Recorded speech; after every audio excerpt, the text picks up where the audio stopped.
This is Ashok Barat, President of the Council of EU Chambers of Commerce in India, welcoming all guests, ladies and gentlemen, who have joined this webinar on a very important subject of dealing with reforms that are needed to focus on the opportunities that will emerge in the post-COVID era. So it's a thought leadership program, and I really appreciate large number of you who have joined this and are willing to contribute to this thought and ideas that will emerge from this.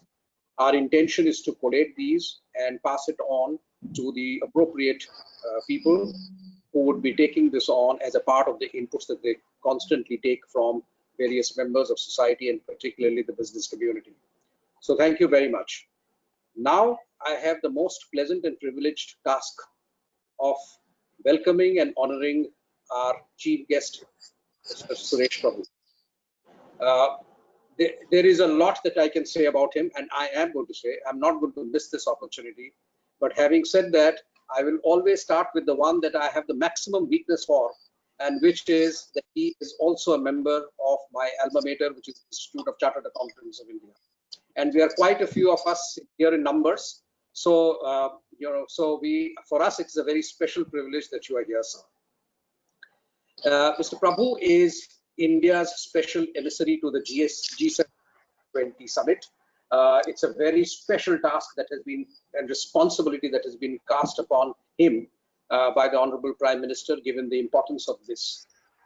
His accomplishments and his distinctions are many, but I'll just talk of a few. He is currently a member of the Rajya Sabha from Andhra Pradesh. He has served the nation as a Union Minister of Commerce and Industry and Minister of Civil Aviation. We particularly remember his tenure as a Minister of Civil Aviation because he was the one who released India's first ever national air cargo policy, which has created such a vibrant business around a national cargo. He was the Union Minister of Railways and improved the connect between the railways and consumers, both on the passenger as well as the cargo side. He served as the Union Minister of Power and for Chemicals and Fertilizers. One of the most interesting things and inspiring things about Mr. Prabhu is that he still describes himself as a student. And it is such a wonderful thing to see that he is doing his PhD in climate change issues from the Freie University in Berlin and also pursuing a PhD in state public finance from the Mumbai University. You're truly a source of inspiration because for you to take this up despite such a heavy and hectic schedule is a true testimony to your quest for learning and knowledge. So thank you very much, Mr. Prabhu. Thank you for joining us, and it's over to you. So good afternoon, friends, and thank you, Mr. Barat, for introducing me as well as reminding me of our close association as we both are chartered accountants. I think that is a very good connection, and I'm really thankful for being the president of such a prestigious organization. If I'm not annoying anybody else, I can say you deserve to be there because you are a chartered accountant. So thank you very much, and thank you for inviting me. Actually, interestingly, just few days ago, our Honorable Prime Minister had a EU-India summit, which actually should have happened in person way back in March, but had to be postponed and then happened first ever, a virtual summit. And this is a testimony to the fact that India and EU have a very close relationship. They share values, they share certain commitments and certain deep-rooted relations with democracy. And therefore, it is very obvious that these two natural partners must have an annual summit which happens regularly for the last few years. And in continuation of that, the summit took place only a few days ago. Therefore, today's program is actually happening just after that summit. And so it's a very important program. And amongst many things that the leaders from both sides discussed, what a key element of this relationship is obviously trade and commerce. Incidentally, EU is one of India's most important trading partner as a bloc. We have very close relationship with most of the member states of the EU, 27, and each one of them, again, we have a very close political, commercial, diplomatic relationship. Therefore, it is very important that the relationship between EU and India at multidisciplinary level can only happen when we have strong trade and commerce relationship. And that can happen only through you, because trade and commerce will be promoted on either side by the corporate sector like yours. And therefore, this particular forum, the Council of EU Chambers of Commerce and Industry, are, in my opinion, the important pillar of this relationship. And therefore, I am very happy that this meeting is taking place today, again virtually. And I'm sure you will provide the necessary impetus support for strengthening the bilateral relationship. EU and India, we were trying to have an FTA. In fact, till 2013, there were 16 rounds. Then it was abandoned. When I became a commerce minister, I tried to put new life into it. I spoke to then Trade Commissioner Cecilia, who was my old friend because she was a member of parliament and I was a member of Lok Sabha here. She is a Swede. So along with her, we had set up a very interesting organization called e-Parliament. It was ahead of her time because nobody could think about e-Parliament connecting all the parliaments of the world. Can you imagine today it looks like the necessity. And that time it looked like a thought out of the box. But today it looks like there is no choice. We had to have connectivity like this. And we thought about it many, many years ago. And since then, Cecilia has been my friend and colleague. So I called her and I said, let's re-engage into making a trade relations with India a reality. And we wanted to have a FTA. The challenge is that, of course, any FTA is always challenging because when you have to give something to get something in all the countries or both the sides want that I would get something but not give in something. So it doesn't happen like that. It has to be always give and take. And therefore, the building of consensus is very important. And I'm sure your chamber can play that key role in building that necessary consensus to make it happen. On the other side, many times when we are talking about trade negotiations, we should focus only on trade. But some member countries and each of the member country in EU, when they met me personally bilaterally, they are in favor of this FTA. But when they met collectively, they had a different views because they were bringing some more issues other than trade and commerce into it. So I hope now we'll be able to make a progress, which was another point that Prime Minister Modi and his counterpart discussed in the summit.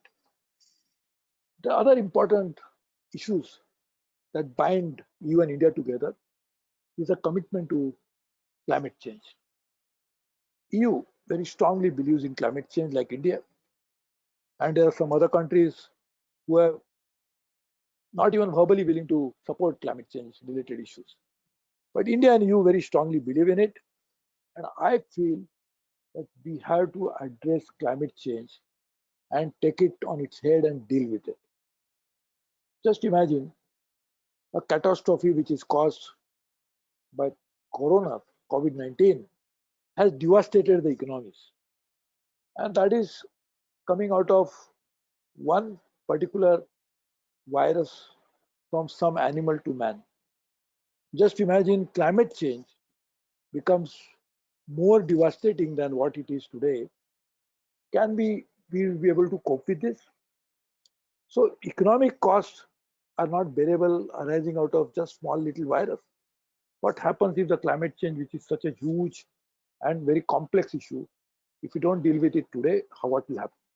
In fact, a very distinguished member state of EU, at least today, UK, of which one very important, I would call him one of the best brilliant minds of the world, Nicholas Stern, Dr. Nicholas Stern, who had warned the world.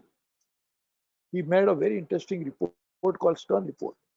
He used to be the chief economist of the World Bank and a very distinguished economist, globally accepted, very dear friend of mine, very dear family friend. He had forewarned that if you don't take action immediately, the cost of dealing with climate change is so enormous that we'll not be able to bear with this. And this is about a few years ago.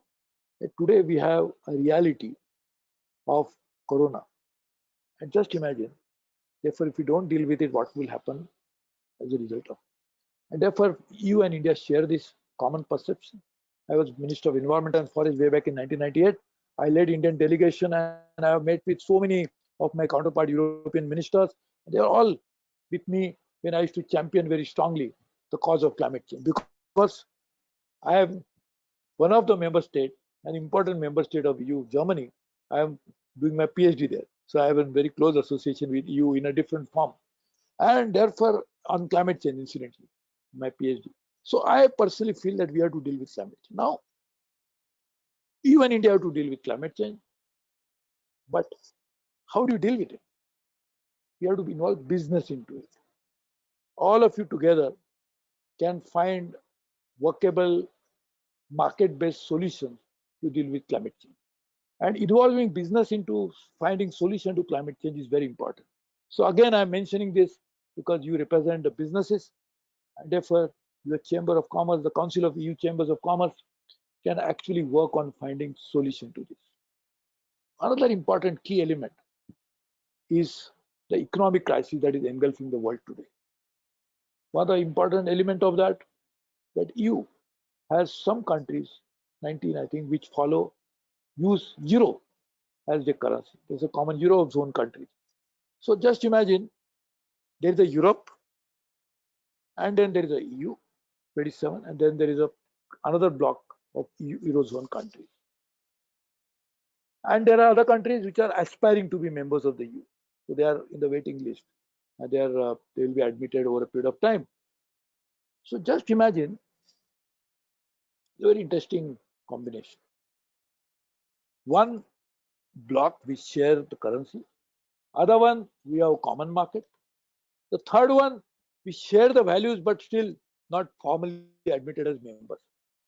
Now in India, we are actually facing a similar situation. Among 29 states, some are very developed, like Maharashtra, Gujarat, Tamil Nadu, Punjab. Some other are not fully developed, but there are some others who are very lowly developed.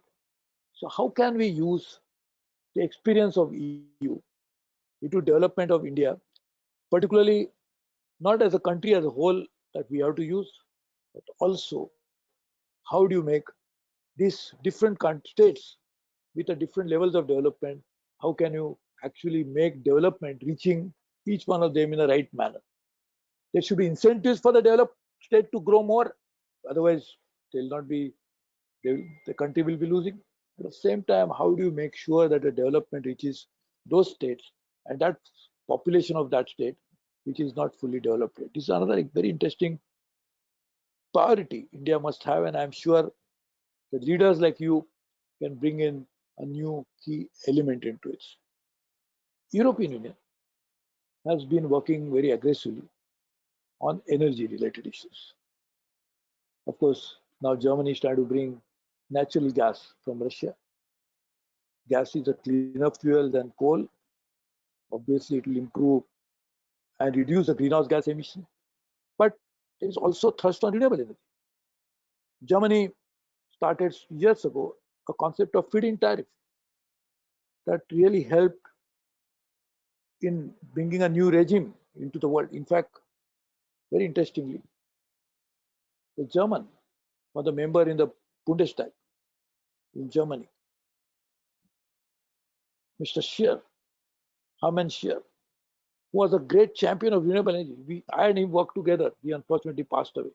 And he's the one who's responsible for creating, like International Energy Agency, he created International Renewable Energy Agency, which is now headquarters in Abu Dhabi, but he had offered it to come to India. At that particular times, the political leadership in India didn't realize it, though I was very strongly championing it. The point I'm saying is energy. Energy is other side of the coin for environment. You cannot have environment unless you have a kind of energy mix which is actually going to drive the environmental quality. Can we, in India, we are now thrust on renewable energy in a big way. 100,000 megawatts of solar, 75,000 megawatts of wind. Your industry can play a very key role into that. Other key element is water. And I know the president, Mr. Barat, has been also the CEO of Forbes. And therefore, water is going to be a very important element. I'm very happy to note I'm just speaking from my past memories, that many of the European countries had a challenge of polluted rivers. They actually not only cleaned the rivers, but rejuvenated some of the water bodies. There is a relationship.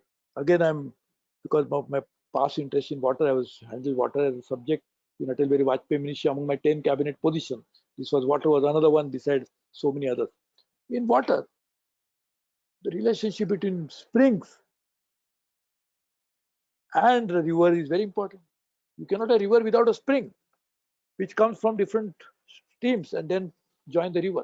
So I think in India, we have to work on water issues very aggressively. And there again, I can clearly see the role for ideas, for technology, for business to come in to help community to solve the water problem. And I think that again could be an important element of relationship and bilateral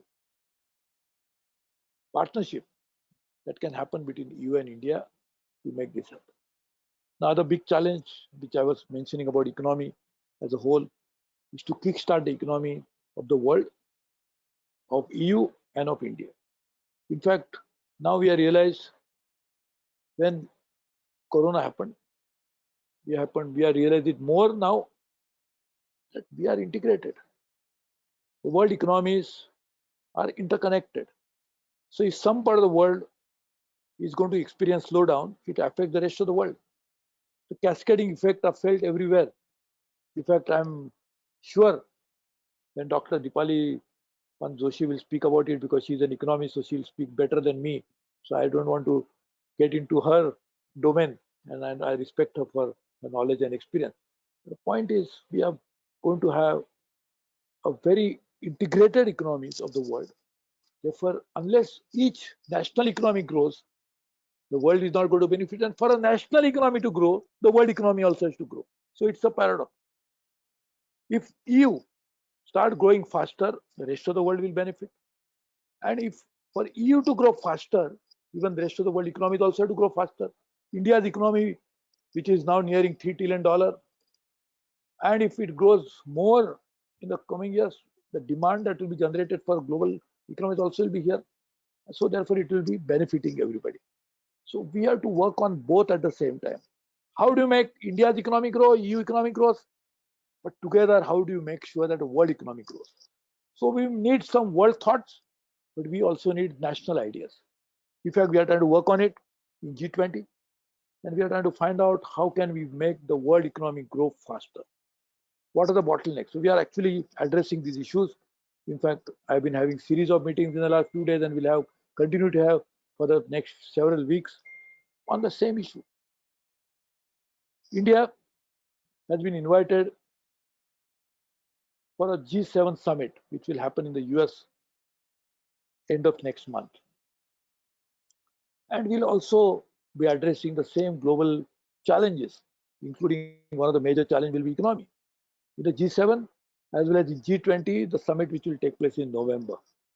So economy is going to be an extremely important thing. And again, in economy, the corporate sector will play a very key role. In India, we are seeing that non-government investment are going down. One of the reason is obviously the utilization of the capacity of the corporate sector. It was coming down and had come down before even Corona happened. And the utilization of capacity will depend upon the demand. And the demand can come either domestically or from global markets for exports. So we have to spur demand, and to make that, the steps will have to be taken. I'm sure your deliberations will provide the necessary new ideas as to how we can make that happen sooner. I'm very sure that such distinguished lot of people who are present here, I'm happy that Mr. Barat is, the Charter Accountants will focus on economic issues for sure, but I can see Mr. Srinivasan from SKF will offer his ideas. Mr. Banerjee, another very important European company working here. Mr. Kumar, who is for the Philips, another important Dutch company and household brand. All of you will work on these issues and actually provide some roadmap and ideas to take it forward. I'm sure, therefore, it's not proper for me to talk more because I can see more brilliant people who are here to offer their ideas.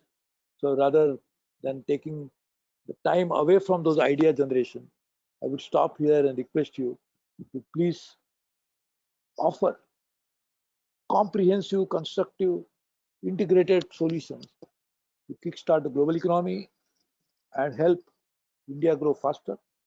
All of you are part of India's growth story. So you will be obviously have a direct interest into growth of India. So I'm sure you will contribute to that. And also because of your parentage, the European companies will also benefit because if India operation grows, the top line for the global companies also grows because we normally have consolidation of the accounts to offer it to the shareholders of the parent company. So all the best to you. I really offer my sincere felicitation for the chambers. They have played a very key important role. In fact, some of the European companies are operating in India for more than a century, if I'm not wrong. And some of the European companies, and that's what I was talking about, Philips, they are so household names that people feel that they must be Indian company, not a foreign company at all. And that, of course, speaks good for the corporate governance as well as the relationship that you have built with the society. I think that's the most sustainable way of doing business. That you should be identified with the society more than with just a corporate bank. I think that is what you have done. If your brand value has also gone up, so has your market share. So all the best to you. Looking forward to closely working with you. And thank you once again for inviting me. Thank you once again, my fellow chartered accountant, Mr. Barat, for doing it. Dr. Renu Shom, who is your CEO, is also doing a great job. I have known her for years, since she was in Indian Merchants Chamber. And I'm very happy that you have very dedicated people who will take the cause of all your membership forward. Thank you very much. All the best to you. Sir, but having you here, I'm not going to miss the opportunity without taking some advice from you. I just want to take you back to a comment that you made that, when the individual countries in EU meet versus when they meet as a group, there is obviously, a very different set of reactions that come. In fact, as a matter of strategy, we have found that pursuing some things on a bilateral basis often yield much faster results than we try and do a collective group. And our experience has also been that some of the smaller nations in Europe have actually much greater hunger, their receptivity, the speed with which they respond, and the areas of connect in the language that we speak, the ethos that we display to each other makes it much more conducive to do business with them. So as a strategy, the chamber has been focusing, not for a moment ignoring all the big countries or the usual suspects, as I call them, to focus on some of the other countries, particularly in Eastern Europe or even Scandinavia. And I find that their response to us is far greater. So that's one strategy. And I just want your advice on that. And the second thing that we have done is, in addition to identifying the conventional industries, we have also said that there are a number of things that are also today run as commerce. 20 years ago, education was not commerce. It was meant to be only a service to society. Today, education is commerce. Culture, and culture is also today has been commercialized, and there is no need to pass a value judgment on that, sir. There is a good way that if money comes into commerce, then there will be a much greater development of talent, and it gives a lot of employment to a lot of people. So we have been pursuing some unconventional routes of unconventional countries and unconventional industries to pursue this relationship. Any advice and guidance on this strategy would be very useful to the chambers. So thank you, Mr. Barat. Of course, I am in no position to offer advice to anybody and particularly to such a distinguished group. But let me just give my own perspective on this. Number one, as you correctly pointed out, that you, when they meet collectively, they think differently. When they meet individually, their process is completely different. I have experienced it because I have met as Commerce Industry Minister. I've been to, of course, all my life, and I'm an old man. I've traveled to 144 countries. But in particularly, in the very short duration of Commerce and Industry Minister, I have met almost all countries from the European members, either in their country or in India or on the sidelines of submission, and at all levels, at their prime minister level or the level of minister or the business delegation. And in fact, in that short period of Commerce Industry Minister, I've met at least maybe 150 such countries. So I have my experiences. What you're saying is absolutely right. That smaller countries obviously want to engage, but even larger countries have a different perspective when they sit in that capacity as EU member. They think differently. But actually, the reality of life is that Brussels have more say. Brussels, again, not as the capital of Belgium, but Brussels as the capital of EU, has more say on trade matters. And therefore, when they're together, they have to take this one of the common subjects. So there is a trade commissioner. And therefore, we'll have to deal. But I agree with you, and therefore we have to think about a strategy as to how to do both at the same time. How to deal with EU as a bloc and work individual countries at the same time. It's very, very important. The second part that you said is also equally important. You mentioned about two emerging areas of health and education. So this is actually into the services segment of the economy. You talked about one was industry, and the second part is services. And in both countries in both the blocks, EU as a bloc of countries and India, both have a dominant economy from services. And that is the important element. And so education and not only healthcare, but even other services sector will play a key role. And in fact, one of the smallest countries in EU has one of the most advanced electronic or other digital infrastructure. So they have developed some fantastic infrastructure. They can give you membership, just digital citizenship. So this is how some of those countries have made the progress. And therefore, we can think about ideas to be shared with them and work on that. Now, education, again, thanks to Corona, but in any case, it could have happened, but it has now been, the process has hastened, and in fact, we have gone a little ahead with that. It's a digital form of imparting education, digitally giving healthcare services. And that may be even more necessary because there was always a telemedicine. So now digital dispensation of healthcare will happen more to protect healthcare workers. And their healthcare workers themselves will say that we don't want to have physical contact as much as possible. Of course, some physical contact will be inevitable, but bring it to the minimum level. And therefore, again, that could be another opportunity of collaboration.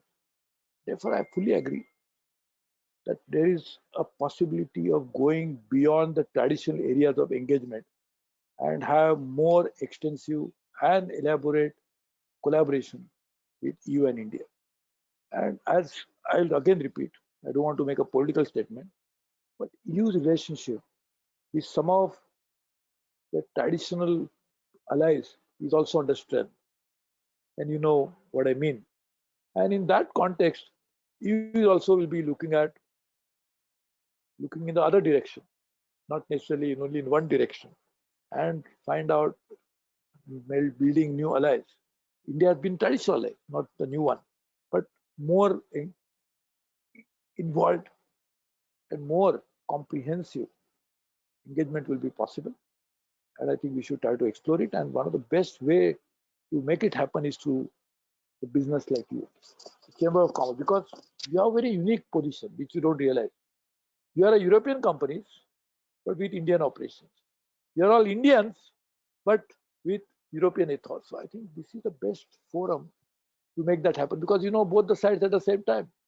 And therefore, I think I really look forward to your playing a very important role into shaping future relationship between these two important blocks. EU on one side. In fact, I tweeted that day that shared values, rather one mission, and if I'm not mistaken, that's what I tweeted, one mission, several nationalities. same objective, shared vision. I think that is what you and India is all about. Thank you so much, sir. Thank you. We're really very grateful. You took time off from your busy schedule to be with us. We really appreciate that. And for us, it is a fitting start to the deliberations that will follow. So thank you very much, sir. Thank you. All the best to you. God bless you. All the best. Thank you.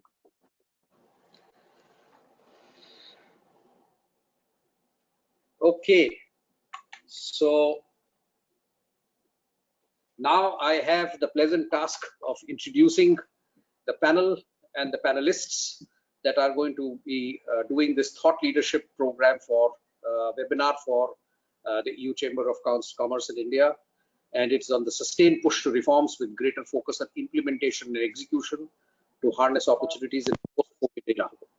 So it's a very long title. I wish it was shorter, but the sum and substance was that how do we put our minds together, not only in a EU context, but even in a general context, from a point of view of reforms, execution, attitude, expectation, to take care of this reality that is upon us. This is indeed a black swan event. It is unprecedented. I don't think anybody has a clue, neither the doctors, nor the economists, nor the government. And therefore, my starting position has always been, in a situation like this, expectations on both sides has to be matured, has to be calibrated, and we'll have to be collaborative in delivering those expectations rather than either party expecting the other to be the one who will dole each other out. So the business has a role to play, and so does the government, and that is what we are going to explore. I again have the pleasure of introducing the panelists today. To start with my predecessor, Mr. Chandramovli Srinivasan, better known as Mauli. He has been a very distinguished president of the Council of EU Chambers of Commerce in India. He is also a chartered accountant. He worked with KSB Pumps, a German multinational company, but his large part of his career was with SKF India Limited, a Swedish multinational, of which he retires as a CFO. I've had the privilege of enjoying his hospitality at the SKF unit, where we held a program on tax year before last. And Somali, despite having given up his position as the president, he was the president 2 years ago or 3 years ago.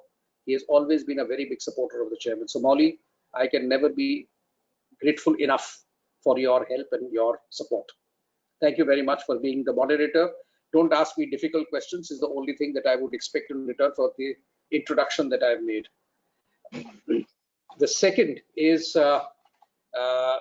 my very good friend, Deepali, Dr. Deepali Joshi. She actually happens to be from my alma mater. And I always believe in living off, the glory of others. So she has been one of the most brilliant students of the university. And by claiming her friendship, it has opened up many doors for me in intellectual circles in particular. She did her PhD from Allahabad University and was a fellow in residence at the University of Harvard at the Asia Center. She joined the Reserve Bank of India and held numerous positions there. I'm not going to repeat all of them here. And she retired, I think, year before last, if I'm not mistaken, Deepali. And she was a part of many think tanks within the Reserve Bank of India. So it was not just an operational role. She was one of those who created intellectual capital for Reserve Bank of India, some of which we suffer and some of which we enjoy, but that is a separate conversation that we will have with her. My next friend is Robin Banerjee, again with whom I share a very common background. Chhitiz, don't feel bad. I'm going to, I'm a big user of Philips, so, I'll make up for it. So Robin and we have been colleagues at Hindustan Lever. I have had the opportunity to know Robin both on a professional capacity as well as a personal capacity. He has all the degrees that any accountant can ever think of even having, or even dreaming of. So therefore, he's intellectually a giant. He is a writer. He is a columnist. He's a critic. He is an idealist, and he's an evangelist. So there is no cause if he takes up that he gives up halfway. And therefore, he's been a prolific writer. He has written a number of books. He speaks regularly. But this does not take away the fact that he's also been a very, very successful CEO and a business executive. Thank you, Robin, for joining us. Last but not the least, Chhitiz. So Chhitiz has, of course, also an enormous amount of intellectual capital that he brings along with him. He has done his AMP from INSEAD in France. He's an MBA from IIM Calcutta. He's a BTech from IIT Dhanbad, worked in Johnson & Johnson and GE Capital, and now is responsible for the healthcare industry and the financial services across multiple geographies and cultures for Philips India Limited, which I think Mr. Prabhu just mentioned is again one of those quintessential companies which people get confused whether it's an Indian or of foreign origin, but a company known for its outstanding practices, outstanding governance, ethos of discipline and good behavior, corporate behavior, and of course coupled with business aggression. So thank you very much, Chhitiz, for also joining us. And with that, over to you, Mauli, for taking it forward. Thank you, Ashok, for your kind words, and a warm welcome to all the panelists. A very warm welcome to all the attendees. I can see that there are more than 100 people who have joined in already, and thank you all for taking the time out. I hope all of you all are staying fit and healthy in these days. 5 major events or themes, if I may call them, have played out in the last 8 to 9 months. They are all distinct and separate from each other, yet somehow intertwined. And it is the confluence of all these 5 events which has led us to debate the topic that we have chosen today. What are these 5 events that I'm referring to? The first is, of course, the COVID-19 epidemic that started in China towards the end of 2019. The jury is still out on the exact date when it started, and which after 8 to 9 months has still left the world unsure of what exactly caused it and what is the cure for it, even as scientists and medical experts across the world are working frantically to find the answers too. The second is the fact that this epidemic became global within a few months. We have had in the last 15 years or so a few other epidemics like the SARS, the MERS, the Ebola, the H1N1, but each of these were restricted to some parts of the world and did not create the global panic and global scale of infections, pain, and mortality that this virus has. So in that sense, this is different from the epidemics that came before it. The third event is a global wave of sentiment against the country where it all started from. You know the country I'm referring to, so I don't want to make it a political thing. I will not name the country. And this wave of sentiment is partly because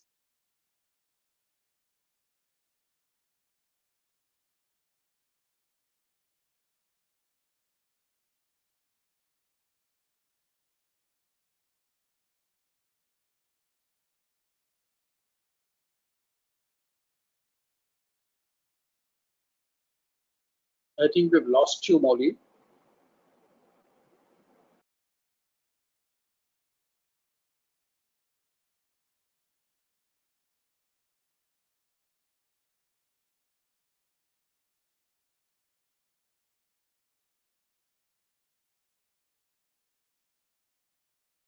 Mauli, we've lost you.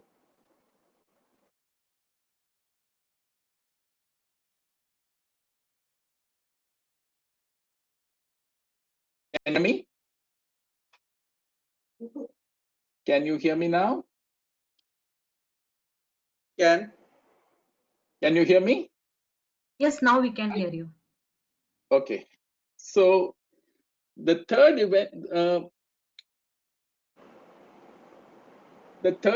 is, as I was saying, the wave of sentiment that prevailed across the world because of the country from where it started, partly because the world felt that they did not inform the whole world about what had happened, partly because they did not do anything much to prevent the spread across the world, and partly because it still felt that they did not show the transparency to tackle an epidemic of such high proportion.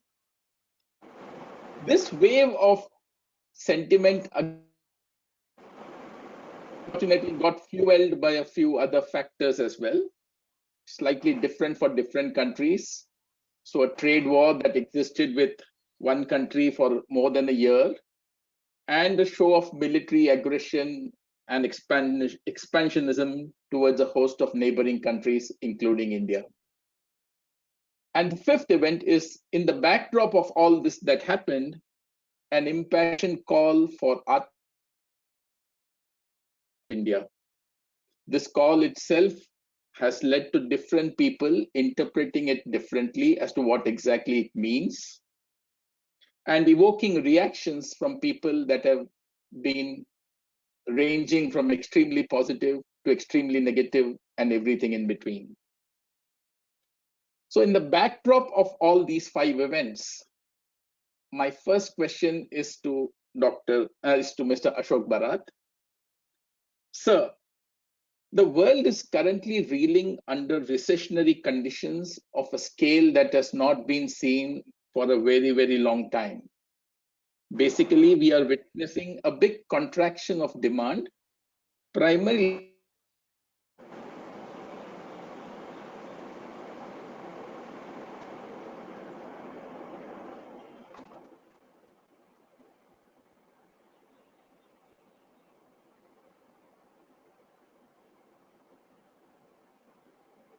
We lost you again, Molly.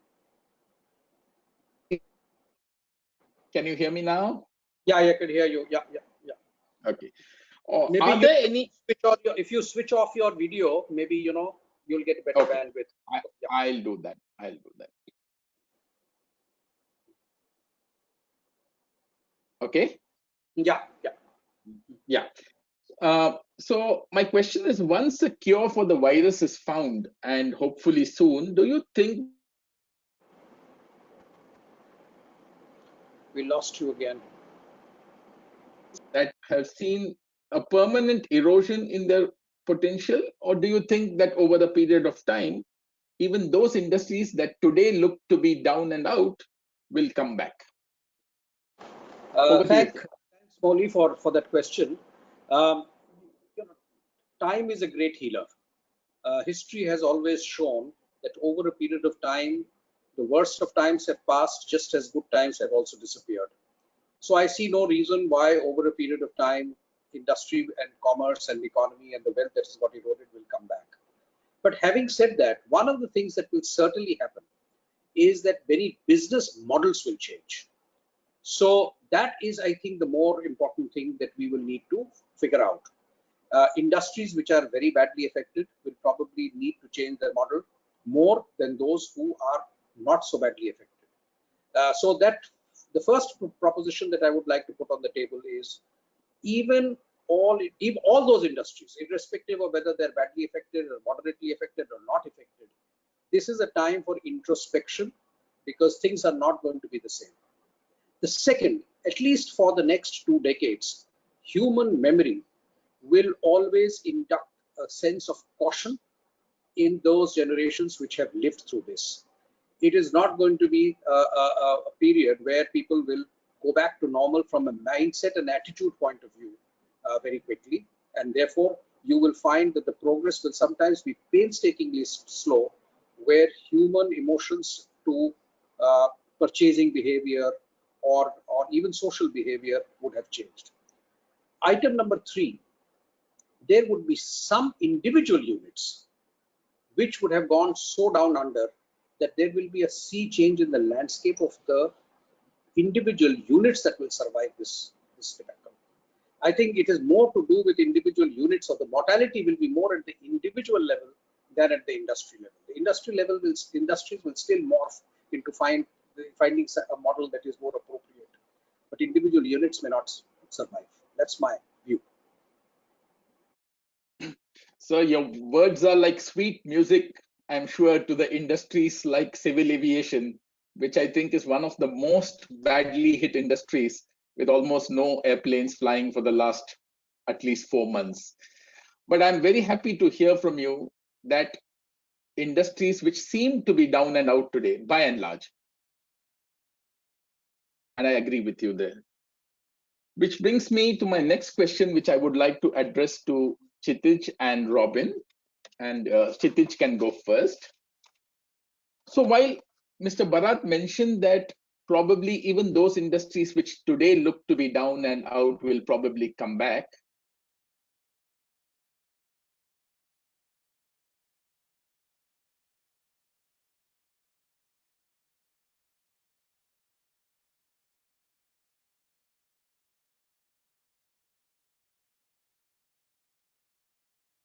Molly, we've lost you again. oh, hold on. Yeah, you're gone for long. You Yeah, could 1 give minute. the. Okay. Did you get my question so far? We see industries or sectors or themes where new business opportunities have opened up or got a boost in this new environment. My question is, how permanent or long lasting are those opportunities you feel? Kshitij first and Robin thereafter. Sure. First and foremost, thanks for having me on this panel. Really appreciate that. I would pick up clues from what Mr. Bharat originally envisaged about. While there might be moments of gloom and doom at this point of time, things will come back to normalcy. What will change is the business model. Even if we look back at the start of this century, we had this World Trade Tower Center kind of episode that happened, an attack on that, changed industries, some of course very adversely, and we saw that it bounced back. If you look at on the positive side of it, what happened to the security industry all of a sudden? All of a sudden, the security industries went up. Securities even at the hotels and all those kind of things picked up very quickly. If you look at it, what Corona has done to us as a society, it has changed the model in which we create value, the economic value that we create. We were used to creating a value where people would get in touch with each other. There was a very important role of physical connect. So that has been challenged and questioned right now, and that has been challenged and questioned for a long time right now, because we have seen various versions of lockdowns that have already happened. The physical connect of people and how we created value, economic value, is getting challenged. And in short period, what has also happened is digital, which is what we always thought about as something that is going to happen in future and is going to happen at a certain stage and certain pace, has happened now. So how we create economic value today is not just by a physical connect, but we have kind of questioned all kinds of the holy cows and the assumptions that we had, that do we create value by going to office, or do we create intellectual value by staying at home and work from home? How do you create value for education? Do you really need schools to go there? Yes, the answer may be yes. And it is a very important part of an upbringing of a kid, that you need to be learning not just the books and the knowledge part of it, but also the social interaction when you get into a physical environment out there. So those are the things that have got challenged, and that is out here to stay. So, and those will have longer term ramification out there. If you look at education, what is happening now is virtual education is already taking place. Those models of going to school, etc., are getting challenged. But really step back and see what's happening to the kids of today. They are 10, 12, 15, whatever it might be the age today.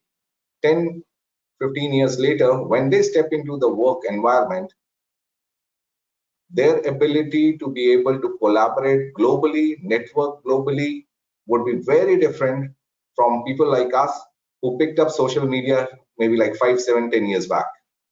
And we picked up laptops maybe 20 years back. So from an era where these kids would have a very different outlook of the world that we are there. So those are the long-term views that will change.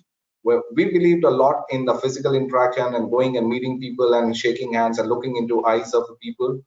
Those things will change. So the way that we do business is going to change. And I'm going to talk a little bit about the healthcare piece as well, because I come from that industry. What Corona has done to healthcare is that it has changed digital for good. If you look at it, there's a survey that just came out. Till Feb, only 15% of the doctors were comfortable doing telemedicine.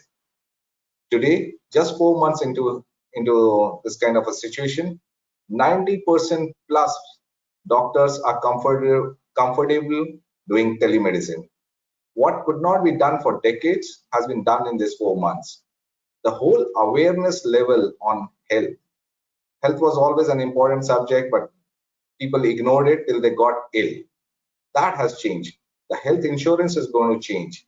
And hopefully, what I'm expecting, the government, which has been under investing in this sector, India spends only like 1% of its GDP on healthcare from a government perspective. Most of the healthcare delivery has been left over to the private side. Now that should change. And that should change because the investments on healthcare are far exceeding than the other sectors. The only difference is that when you invest in healthcare, the returns come over decades, not comes over in the next 5 years kind of a time horizon that the political structure works on. And that is something which hopefully should change with this coronavirus coming in, where hopefully there will be much more impetus on the way that we create values and the way we look at healthcare.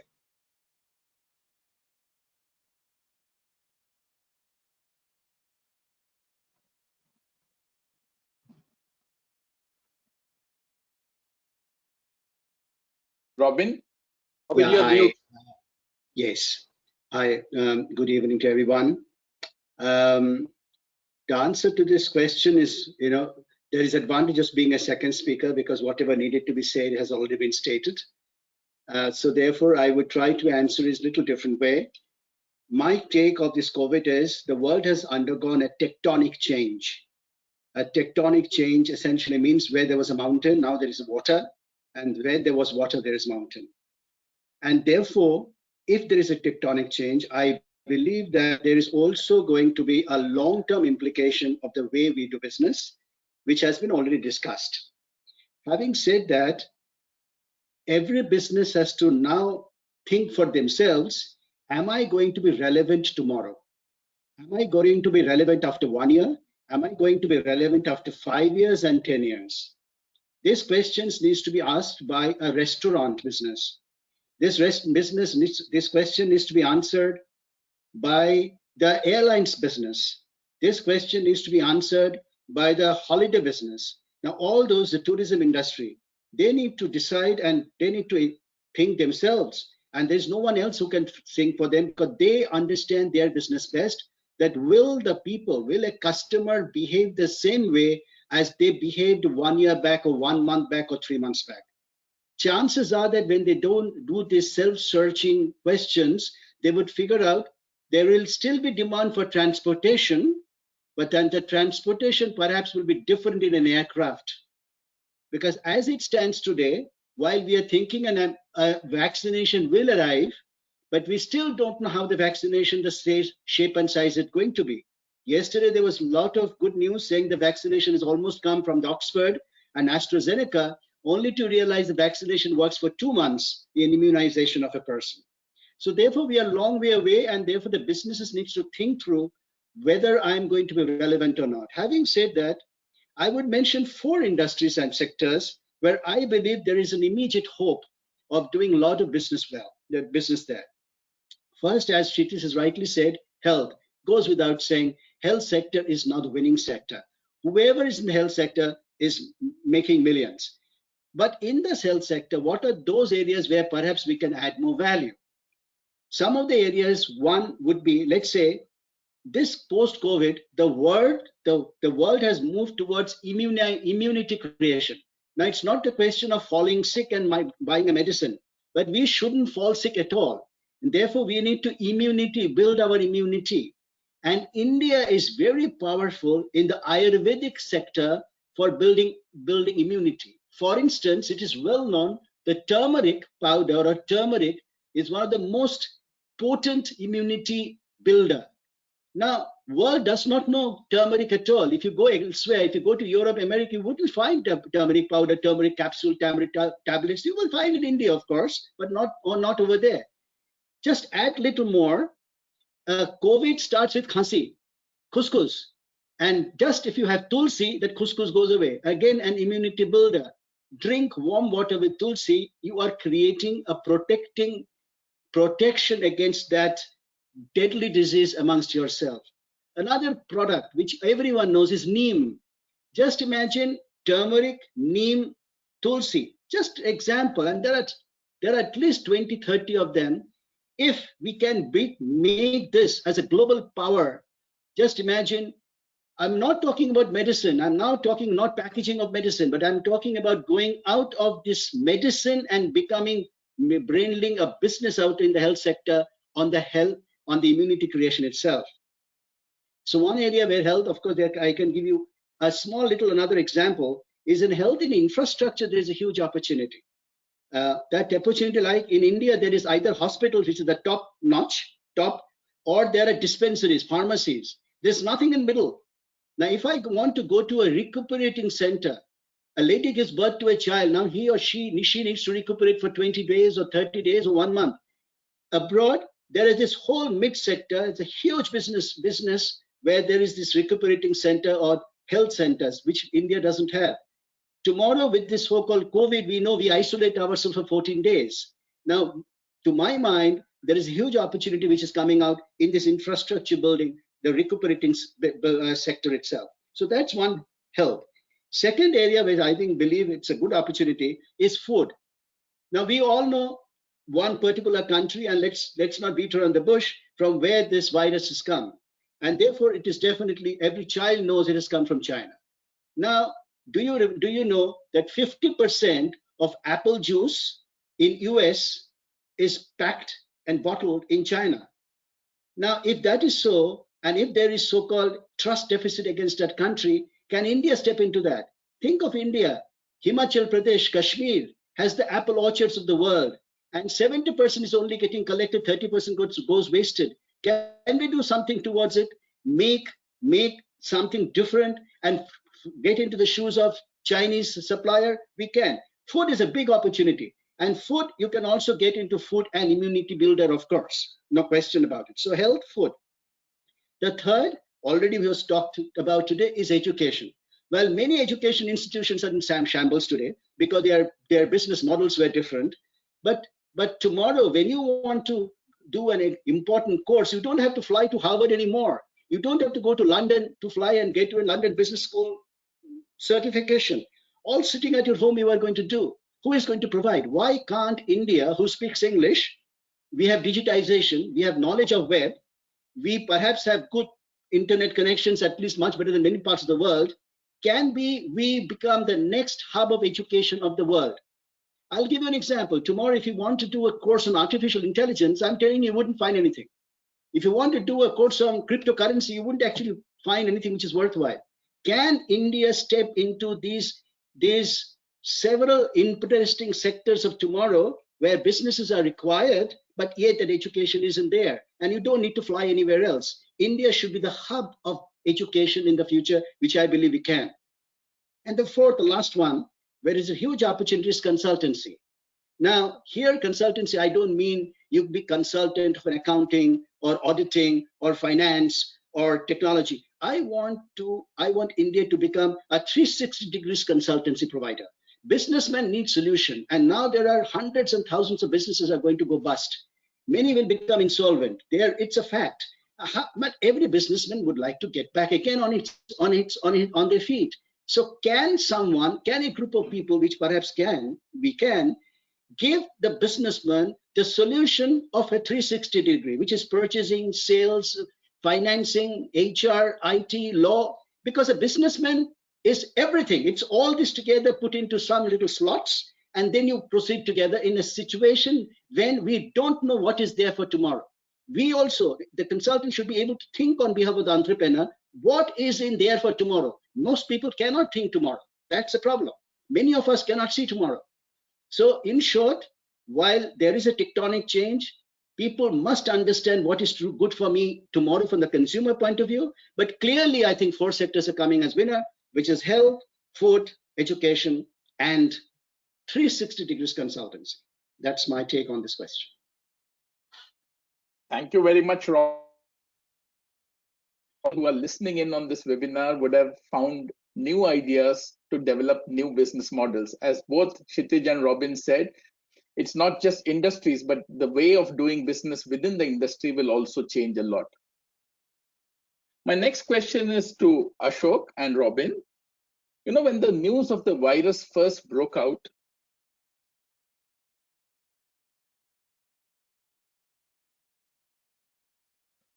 and the first reaction was, with China being such an important part of the global supply chain, the first reaction of most people was our supply chains will get disrupted on the supply side. Not many at that point of time thought about demand destruction. That came much later. My question is, what happens now to trends in global supply chains? Do you think more countries will try to become more self-sufficient, or at least diversify their supply chains to reduce their dependence on one single country or a concentrated supply chain? How do you think the future of supply chains is going to be globally? Thank you, Molly. My view is, you know, if one expects that because of this pandemic and the emotion that is coming out of it, China would get completely marginalized and disappear, it ain't going to happen. The investments in China and the kind of scale that comes from China and the costs that come from China is not something any commercial enterprise can wish away. So therefore, political rhetoric and this angst will have only a limited role to play in the decision making. I think it will be more coming back to a more rational way of thinking, like any other person behaves in their own lives. You keep your money in 2 bank accounts, don't you? Even a person who has got very little money keeps money in 2 bank accounts. If something agar ek fail ho jayega, ek band ho jayega, to main kya karunga? People have 2 mobile connections, not because they need anything. Just, you know, if I don't get a signal in one, I will get another. Risk mitigation, which had become completely submerged in this quest to maximize profits, will come back. And therefore, supply chains will now be driven more by a risk mitigation and diversification strategy than anything else. So China is not going to go away. What will happen is that there will be a more mixed bag, so that your weighted average costs may go up a little higher, but at least there is not going to be any disruption. The second element will be, and this is a strategy that I think is most appropriate for India, is to identify gaps in their own manufacturing value chain, which are currently being addressed by imports, and see if there are any low-hanging fruits. Those will get plugged, and there will be therefore a domestication of gaps in the supply chain or value chain, which will be more tactical, opportunistic, and low-hanging. It will not happen on a very large scale. It will not happen overnight. But this is a low-hanging fruit which not only India but other nations will also follow. So if there are 20 items in a supply chain and there is 3 that is being imported, and you would try and fit those in so that your entire thing gets local, domesticated, or at least it becomes indigenous. So that will be the second element. The third element of supply chain will be increase in collaboration on the research and development associated with supply chain. Complex manufacturing today is not just simply that you give a drawing and somebody comes back with a component. There is a huge amount of R&D and application that goes behind it. Where China has scored, sometimes rightly and sometimes wrongly, is that they have been able to do that value addition extremely well. In the process, they might have also eroded somebody's intellectual property. They might have actually, trespassed on somebody's intellectual property. But nobody can take away the fact that there has been a huge amount of intellectual input that has also gone about in creating that value, the supply chain efficiency in China. That will be another fallout that will happen as the supply chain improves. So there will be a quantitative aspect, there will be a qualitative aspect, and there is going to be an opportunistic aspect in which the supply chains will change. This is my view. Robin, your views? What Ashok is absolutely correct. What's going to happen, and which is likely to happen, is that localization. We have always been hearing the world is flat, and the globalization is what the world was looking for. more and more the word localization will be heard as opposed to globalization. This is precisely what risk mitigation factor, risk management is going to be. Let's take an example. India needs medicine. All of us need medicine. And in medicine, you have something called active pharmaceutical ingredient, which is APIs. And if there is no API, you don't have a medicine. And India imports 70%, well, some say 70, some say 90, depending upon what API we are talking about. Thus, absolute majority of the API requirement in India for us to be even alive is imported from China. So what will India as a country do? Will they continue to depend upon China? Because China as a country is not you cannot forecast their behavior. Forget about what has happened to virus, is there, not there, they are the cause, not cause. We are not even getting to it. But their overall overwhelming desire to become a world power, they would play different strategy and games as we go along. So India as a country, what they are doing, which they have already announced, that they are encouraging the Indian manufacturers to manufacture APIs. So what was happening? A globalization or sourcing from one country is going to go to a different country. Now the question here is, can India move into the shoes of China, which is the biggest question, and that's what we keep on reading. In my view, while, as Ashok rightly said, that China cannot you cannot zeroize China as a global supply source of most items, which is not possible. However, what will happen in this de-risking strategy, many of the manufactured items, many of the items are going to move out. We have already seen things have moved out to Vietnam and Cambodia and things like that. However, any manufacturer, whoever wants to move out and have another second source of manufacturing, a third source, India is a very logical source because India has a captive customer base. So why should anybody go to a country which has only 2 crore, 3 crore population rather than going to a country which has 135 crore population and an internal customer base itself? However, India as a country has to take certain steps to make India as the next best alternative for China. So having said that, to answer your question, yes, localization is going to be now preferred over globalization. There will be moved for de-risking business supply chain. India is most likely to step into the shoes of China, definitely not fully, but partially. And it has already been, let's say, endorsed by, about 2 months back, by a research paper, the Harvard Business Review, which is perhaps the most credible magazine in the world, by 4 professors who actually made a very valid case saying that India is the next China.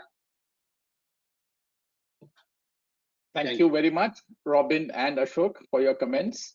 In fact, it is slightly ironic that India is considered to be the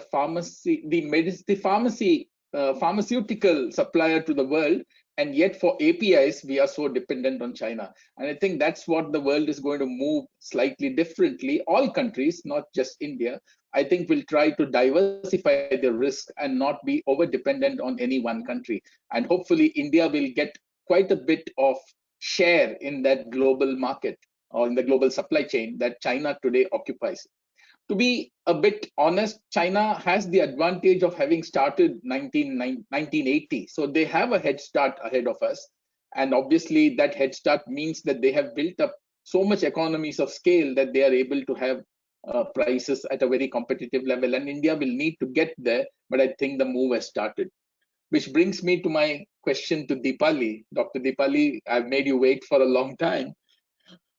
So I want to talk to you about the Atmanirbhar Bharat policy that has been announced by the government of India, which is really, probably it was coming anyway, but this whole situation has probably accelerated it. And my question to you is, what really do we mean by Atmanirbhar Bharat? Is it back to protectionism, tariff and non-tariff barriers, licensing, etc., as feared in some quarters? Or is it a positive move to make India claim its rightful place in the global economy? Dr. Deepali, you are the most apt person to answer this.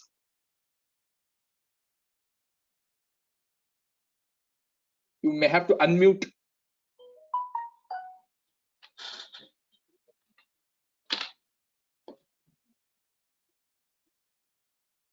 Deepali, you are muted. You are muted, so unmute yourself.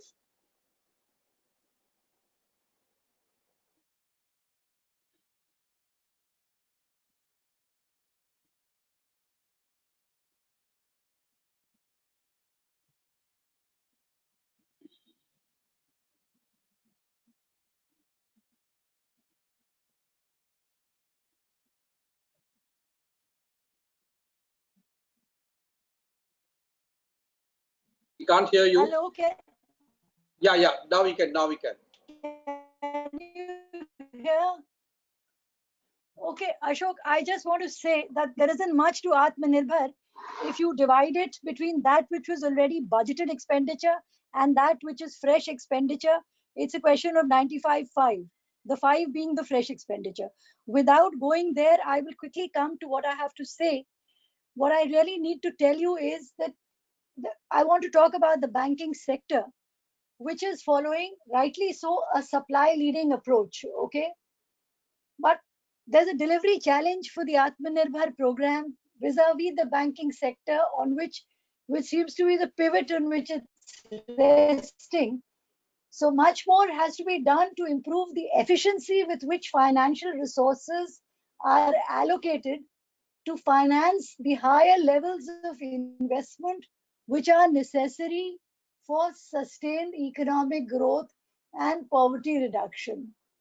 Now, in the backdrop of the uncertainties of global economic revival created by COVID, and as the risks become more difficult to anticipate and manage, and as the fears of global recession and the pandemic hobble us, I'd like to say that there are 3 urgent macroeconomic challenges of managing the pandemic and the recovery for India. I'm just going to focus on the Indian economic paradigm.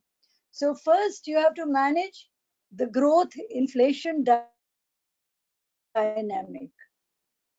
2, you have to mitigate the vulnerability of the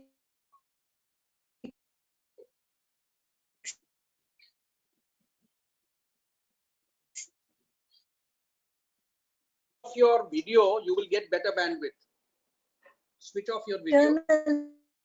sector. Switch off. Yeah. And Deepali, you have to manage the fallout of the inevitable fiscal expansionism. So that said, you're dealing with a pandemic superimposed on a slowdown. Do not the economy is slowing. So you're really trying to the policy is very low. Also follow. Be a partner and has to support industry. I was disappointed with Atmanirbhar. I was looking for tax holiday. I was looking for the small and medium enterprises. New MSMEs are not being given any. Dr. Deepali, can you please switch off your video? We can't hear you very well.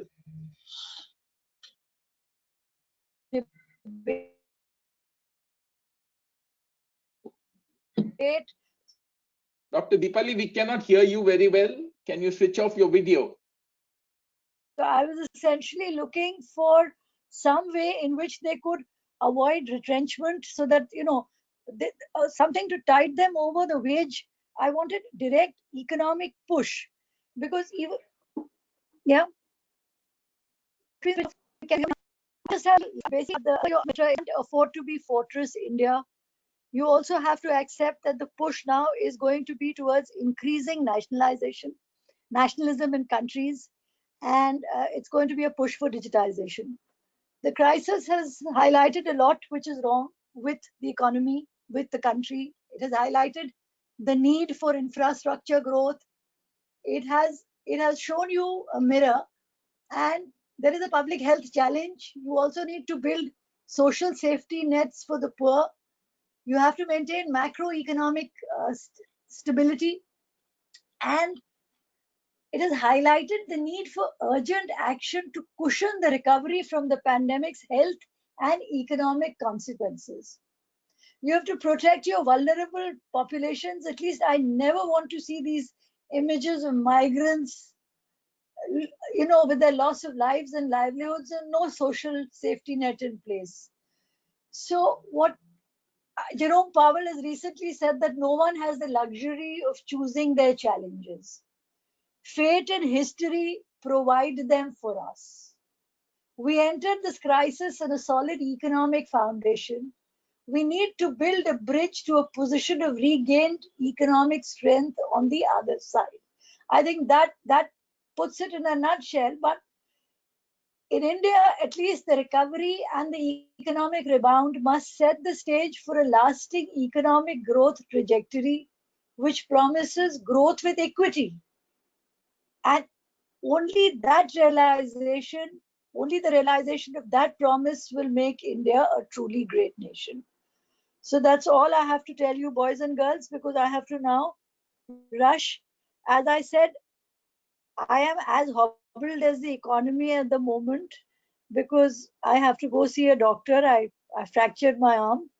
So bear with me. But I was disappointed in the Atmanirbhar package. I do feel industry needs a lot of hand-holding. I do not find the moratorium any solution. The moratorium is a postponement of the evil because the interest rates are going to mount. If the banks have to bear the interest rates, the banks will not be sustainable and there can be no growth until unless you have strong fiscal, financial, economic support at the moment. You also have to deal eventually with the consequence of monetizing the fiscal deficit. Your rating agencies will be harsh. And if you have to go, God forbid, with a begging bowl, it'll be all that much more difficult to get money for the country. So I am extremely worried by the economic position. I am just looking at the strength and resilience of the business models which Robin and Ashok and Mr. Prabhu and Mr. Chhitiz Kumar have pointed out, because you're the only people who can actually get us out of this mire. Because good economic growth is the best social safety net for the poor. And of course, because they provide employment and they create a virtuous trajectory. So Ashok, do excuse me now, and thank you again for having me, and thank you Renu, and thank you the EU. Thank you. Bye-bye. Thank you, Okay, Dr. Deepali. Yeah. Thank you, Dr. Deepali, for having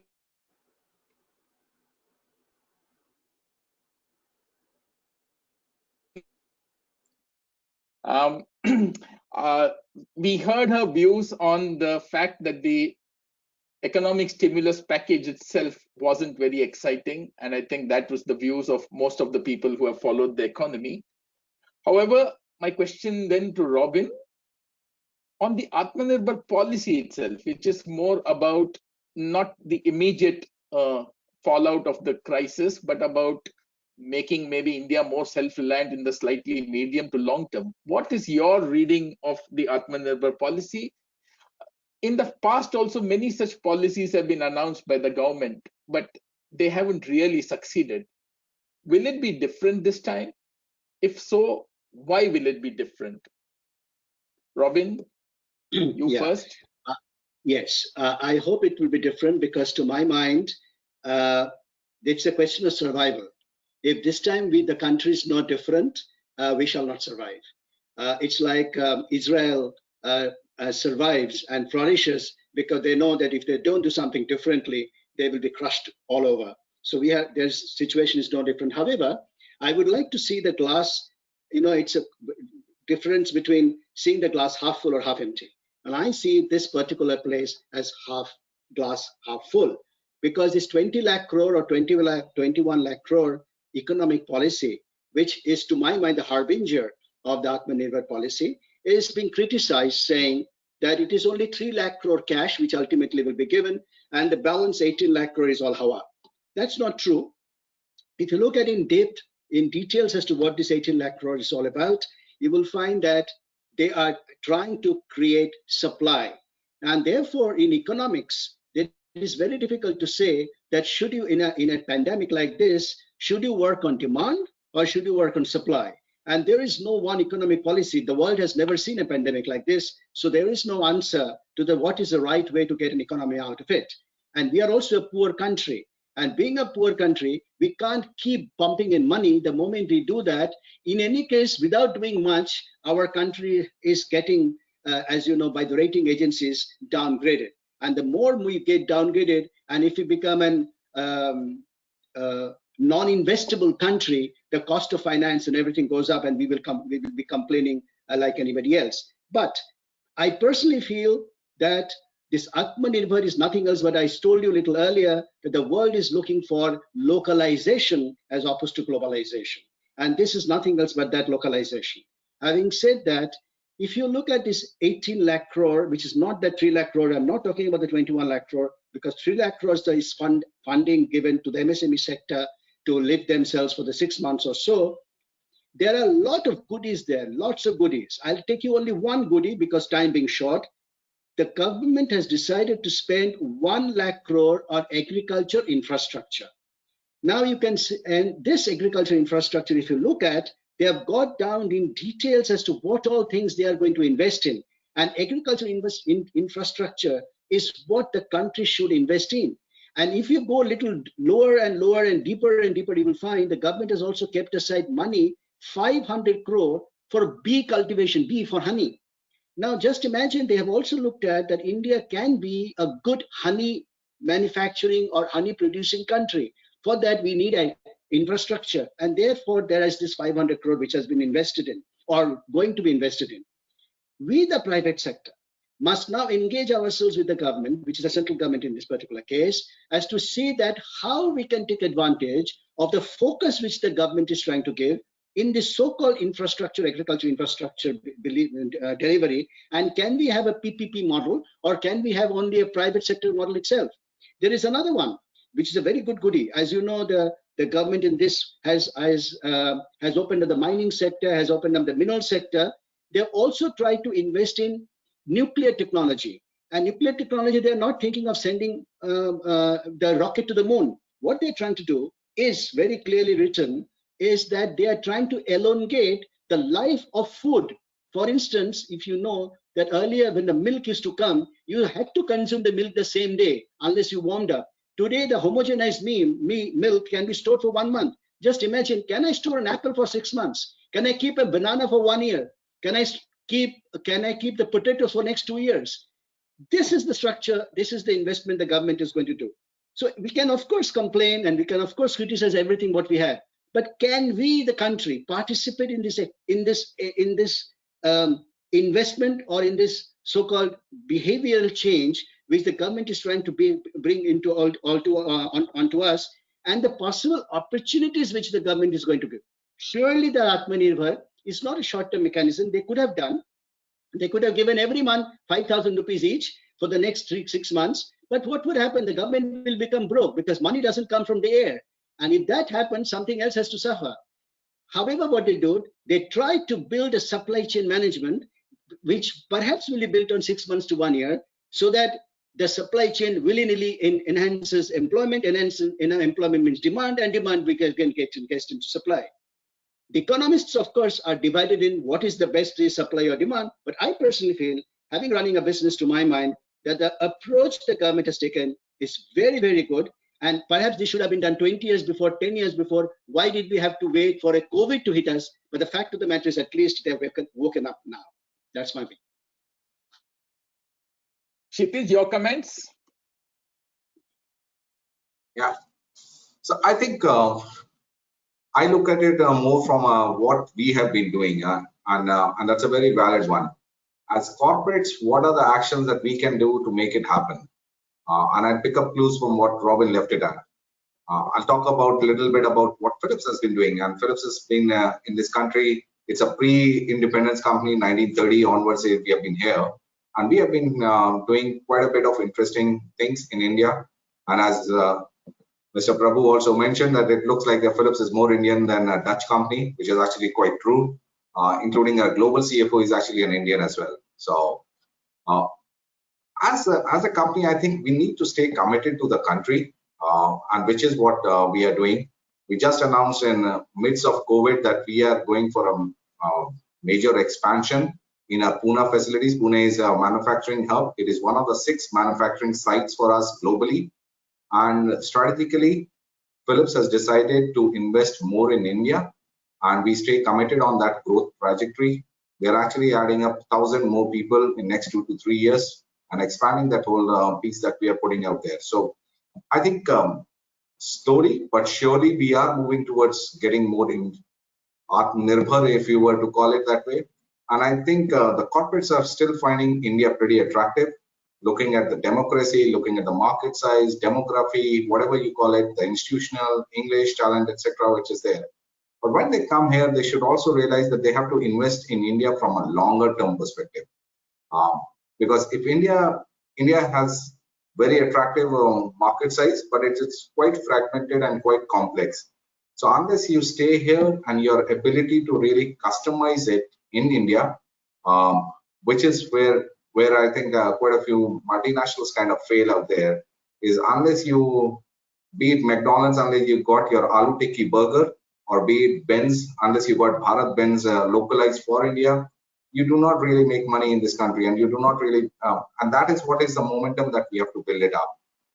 There are, of course, infrastructure challenges in India, but I also see on a positive side, the positive side is manufacturing, which we compare ourselves with China, is a lot of hardware and infrastructure play. And I see that the future belongs to intelligence and software and things like that, that will make that hardware work much more efficiently, and the processes that will make much more efficiently. And that's a place, I think, which, looking at the intelligentsia, the kind of the education background, etc., that people coming from, is a place where India should play very strongly and become more Atmanirbhar in that sense. And that's a place I would actually see India playing very, very actively going forward.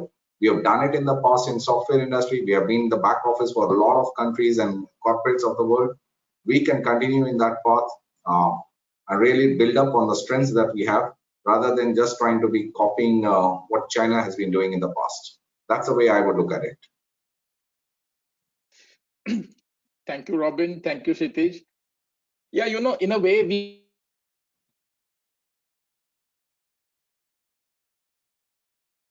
amount of money that they have given out itself, the rating agencies are on our neck.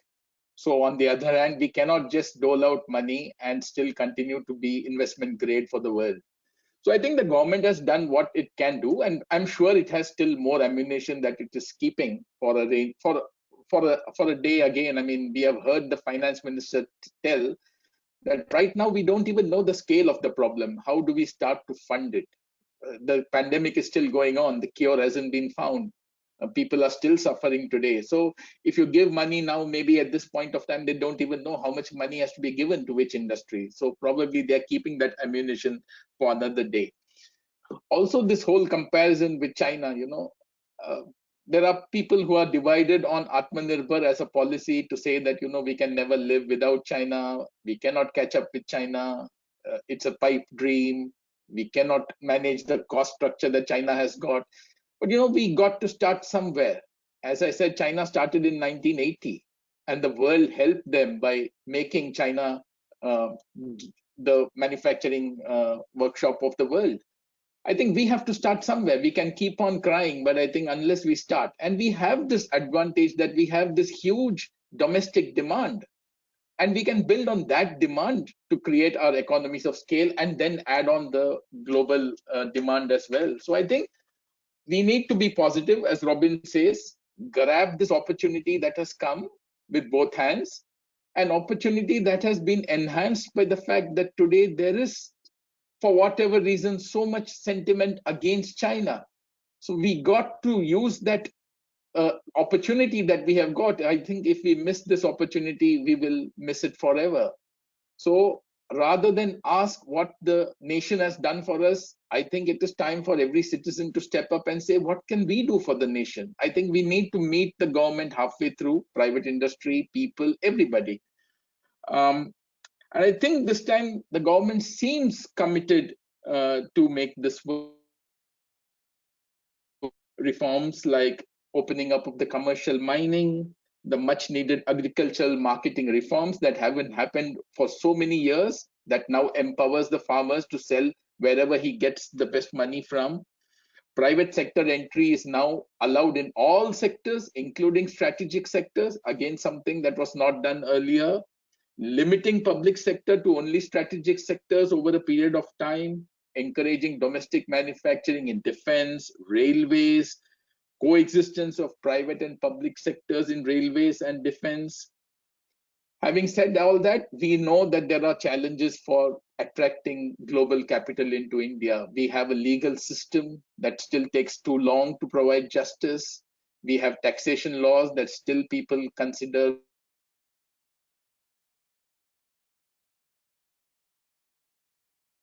do things. But I think our bureaucracy and governments also need to be more friendly and service oriented towards the people they serve. So I think there are a lot of challenges, but I see that we still can, we need to be positive and work from here on to take the opportunities that have come along. Ashok, any final comments from you? Thanks, Molly. I, just want to take on from what you said is, and that is, whilst we can go to the government and ask for all kinds of help and support, I think the industry also needs to introspect. You can only ask if you are willing to give. So let me give you some example. Within the industry also, there are large corporations. They can do their own little bit to make sure that the MSME who are a part of their ecosystem are supported. And it could mean simple things like, even if there is a purchase or the contract which says that payment after 30 days, there is no harm in making payment after 15 days. After all, they're a part and parcel. This is not the time to actually start looking at the fine print of the contract, but working together. It is not a we versus they, but I think together will have to happen. So it is not that you say, okay, MSME, you please ask for some funding under the Atmanirbhar program, and only if you can get working capital from there, then you come and supply to me. I don't think it can work like that. Some of the bank funding will have to come from the government under the Atmanirbhar scheme or any MSME scheme of the Reserve Bank of India, and a part of it will have to come from the bigger boys of which the MSMEs are a part of the ecosystem, to also supporting them. So therefore, it has to be a very close action, and depending too much on the government only to do what they are is not going to happen. I mean, nothing is going to happen because of that. And that's, to that extent, I have a big issue with industries only trying to externalize the problem and say the government must do this and government do that. There is very little narrative on what the industry can do to make it also happen. Number one. Number two, and this is not from a socialist point of view, I have a very strong point that when you terminate people, you're actually killing a customer. May not be your own, but somebody else's. People take out their wallet and spend money when they have confidence and cash. Today, even if you have cash but have no confidence, you're not going to spend money. If you have confidence but no cash, you can't spend money anyway. Today is also the time to actually engender confidence. It will have to be a concept of shared hardships. So industries will have to find an innovative way in keeping their workforce morale and confidence up, because they are consumers also, may not be your own. You kill somebody else's consumer, and if that person also sacks people, he's going to kill your consumer. At the end of the day, if spending power diminishes because of lack of confidence, we are all going to be cutting your nose to spite your face. This narrative of the industry of getting together of what we can do to share the hardship is not happening at all. The entire dialogue is, what have you done? Have you not given me SME? Give moratorium for another 3 months. It is only ask, ask, ask. No, give, give, give. And this is what is actually very disappointing.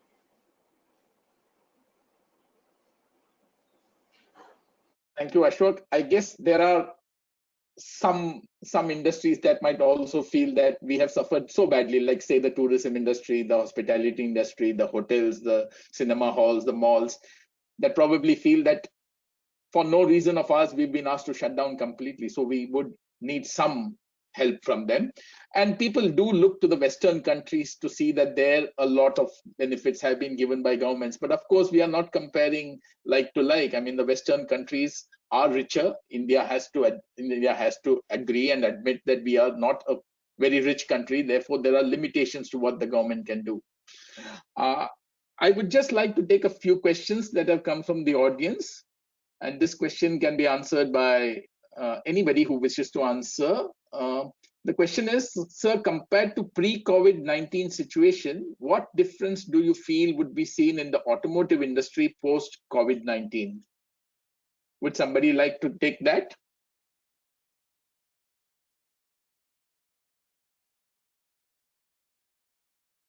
Ashok?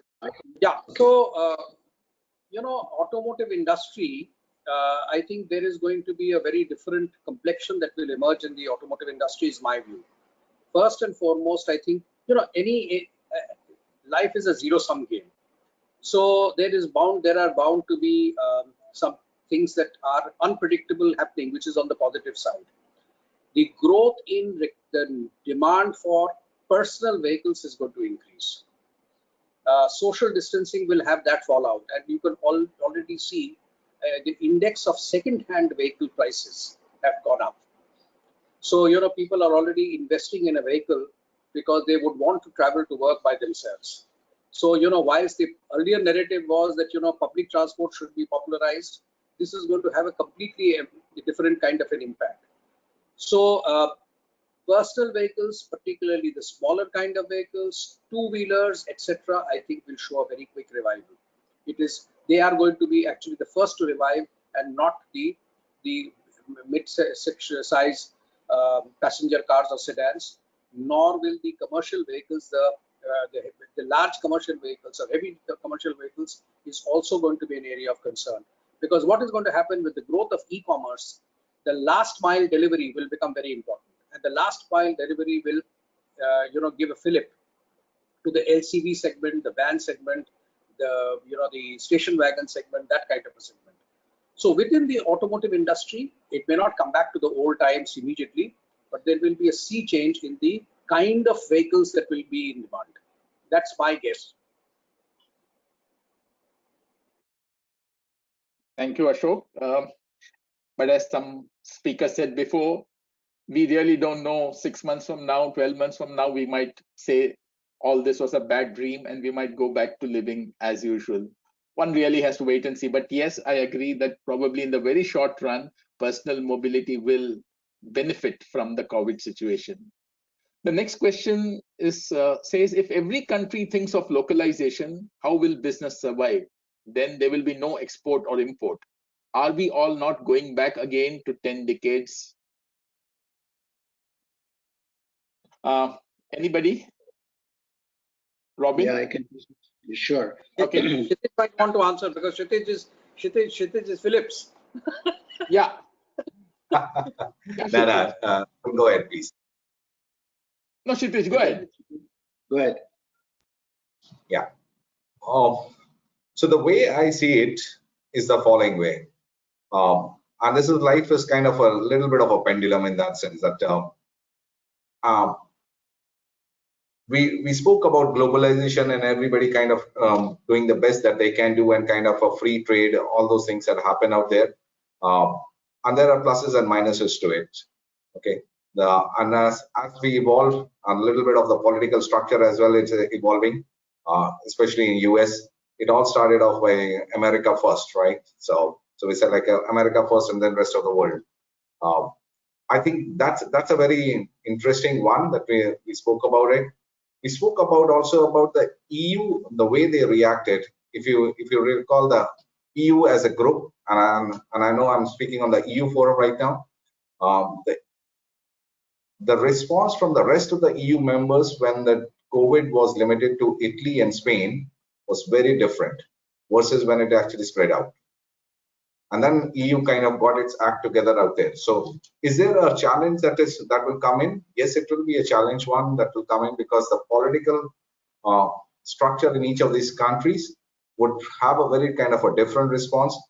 Over the long term, I still think that the normality in terms of free trade, etc., will still resume. In the short term, we will see these kind of pressures coming in from, especially to appease the masses out there and make sure that we kind of work along with what the masses want at this point of time. That's the way I see it.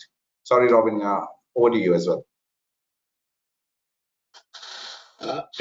Well, thanks. I think what you said is absolutely right. In the short term, it's all a question of survival. and now countries and people need to survive. It is not a question now to think of economics and globalization, what's the factor cost and so on and so forth. In order to survive now, we need to feed our people. They are all dying or they are suffering from sickness where we do not have a cure. So in order for the quest to survive, we are going to do whatever it takes to survive. If the quest is to import, that's what we will do. And if I am to import, somebody is going to export. So both are going to happen. But as was stated earlier, the countries and companies are going to look for de-risking strategy. And in that de-risking strategy, if some of our Keynesian theory of economics, which means please make the goods where it is cheapest to make, we have to give it a go by. Because that's the question which is now on the human mind. We need to survive now and think of the tomorrow later.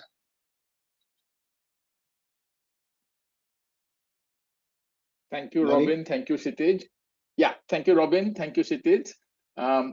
I guess it will finally be a balance that will have to be struck. So it will not be full-scale globalization. It will probably not be full-scale localization either. I think the world will find somewhere an equilibrium. But what this crisis has shown us that people will need to be a little bit more careful about trusting any one country too much, because then when that country, if that country happens to have a problem, and this could have been a genuine problem that China might have had, even at that time supply chain danger was there. What has happened later has made it a bit more of a trust issue, a political issue, etc. But I think probably we will find a mix between total globalization and localization. It will end up being somewhere. The last question, we are running out of time, and I'll ask this to Robin because he comes from industry and he's a managing director of a company. So how do you see the job scenario in India during and after the COVID era? Again, glass is half full, and I'm not going to talk about half empty. There are enough jobs provided we reinvent ourselves. Every human being has to reinvent himself or herself. For instance, let us say there is not a job for a restaurant waitress, but there is enough job for a nurse. Can that waitress, maybe she is a high school pass or a class 12 pass, can she quickly do a course of nursing for 6 months and 1 year and get into nursing? Because there are billions of jobs. Believe me, there are not billions or millions of jobs in nursing. It's just an example. Every one of us have to reinvent ourselves. Just think about it, Molly. If your air conditioner conks off, chances are that you will not get an air conditioner mechanic to fix the air conditioner. If your AC fridge conks off, you don't have a mechanic. Why? Because these migrant laborers have gone to Bihar or Orissa or Uttar Pradesh, they have gone away. Now, why not the local people quickly fill up this job possibility? These technical jobs are not difficult. Many of us can do many of the things. So most of us have to reinvent. We need to understand, is my skill relevant tomorrow? Perhaps it is difficult for the masses to understand, but as you rightly said, the water will find its own level. The demand supply, the moment people will think and see that there is a demand of a particular profession, willy-nilly in 3 to 6 months' time, you will see that those professions are getting filled up. So I think, yes, there is a short-term job problem, no question. People have lost jobs, people have lost businesses, but in due course of time, the job will now flow to areas where the new way of living is going to start. Perhaps it's 6 months to 1 year away. Yeah, Robin, thank you. I think what you said is very right. People will have to reskill themselves. Even in today's situation, we find that there are industries that are reinventing, or rather finding new niches, like as Chhitiz said, the healthcare, the pharma industry, digital, online education, packaging industries booming, e-commerce, telecom, work from home, lower end personal mobility, packaged foods, insurance, logistics, affordable housing, rural growth, smart cities. I can name many that have come up because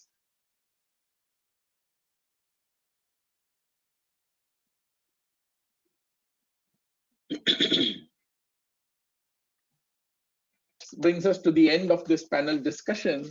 I thank all the panelists To me, this crisis has been like a wake-up call, not just to India, but to the whole world, that we cannot take nature for granted. We need to pause and reset. For India, it is also an extra wake-up call to seize the opportunity that has presented itself by the rest of the world looking for alternatives to China as a business-friendly destination and a reliable sourcing partner. I think we have the right ingredients in place, and all it needs is that final, united, and committed resolve to make it happen. Every crisis presents an opportunity. Mankind has faced many crises. I have no doubt it will do so again. On that optimistic note, I would like to hand over to Ashok Barat for his concluding comments. Thanks, Molly, for doing a wonderful job. And as always, you were able to extricate what came deep from our hearts and not just from our minds. So that has always been your skill, and you displayed it in abundant measure. So thank you very much for that, Molly. I would only like to conclude by saying that this is not a government versus business narrative. This is not an India versus China. I think this is the time for introspection. From time to, I'm not a believer in Malthus, but certainly, you know, there are shades of Malthus in what has happened in the world today. So this is the time for mankind to step back and see what is the inflection that this particular pandemic has brought upon our lives. It could be climate change, as the minister pointed out. It could be the way we do business. It could be business models. It could be about human behavior. It could be even about political models.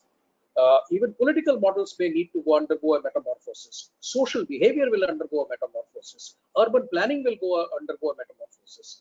This is a time for doing what is right and what is appropriate for sustaining humanity and, you know, in a prosperous context for the next 50, 100 years till something else again happens. And history is testimony to the fact that every 100 years or 150 years, there's something of this kind that happens. If it is not pestilence, it is war. If it is not war, it is something else. So I'm also very optimistic, but we would have missed the boat if instead of, you know, thinking through and figuring out what we need to do, which is good for ourselves, we shift this narrative into an adversarial narrative based on narrow considerations or some things that are based on our perception or our anger or emotion. I think that is the key thing that we need to avoid at this stage. So over to you, Renu. Thank you for organizing this. I would only like to ask the participants that if there are any suggestions, if any thoughts, if any reactions that you have, we would like to put this together in a piece of paper, a brief paper of about 4 or 5 pages. And we are not the experts and we are not the last word of the subject. Probably there was more intellect sitting on the webinar outside the panel than inside the panel. And we are very deeply mindful and respectful of that. So if there are people who have any suggestions and thoughts, please pass it on to Renu. She is going to compile them and we are going to make sure that copy goes to the Prime Minister's office, Niti Aayog, and we will use the good offices of Mr. Suresh Prabhu to seed him. He's an intellectual himself, reads a lot. And I think there's, even if, you know, somebody reads it and remembers at the back of his mind, I think the purpose of this webinar is well served. Don't look for an instant reaction and a gratification to our suggestions. It doesn't happen in life. But even if these things become a part of the discourse, that itself is a major achievement. So thank you very much, and over to you, Renu. And stay safe, take care.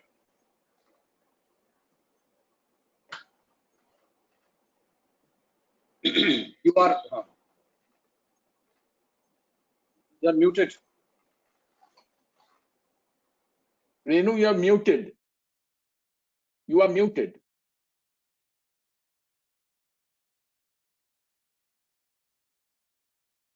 Thank you, Mr. Bharat, and I would like to thank each and every panelist, Mr. Robin Banerjee, Dr. Deepa, Dr. Deepali, and Dr. Chhitiz Kumar for a wonderful speech. And I must say, we all, by the end of a seminar or this webinar, we all are very positive. And also, I'm thankful to Mr. Suresh Prabhu for taking out the time. And I'm sure, like, you know, with this, we have learned a lot. And as Mr. Bharat has requested, if you have any suggestion, please feel free to write to us, and we will ensure that we will take it to the concerned authority. And once again, thank you, Chandramovli, for moderating the session. And thank you very much to all the participants who have attended in a good number. And thank you very much. I think we can conclude the now. Thank you. Thank you. Thank you.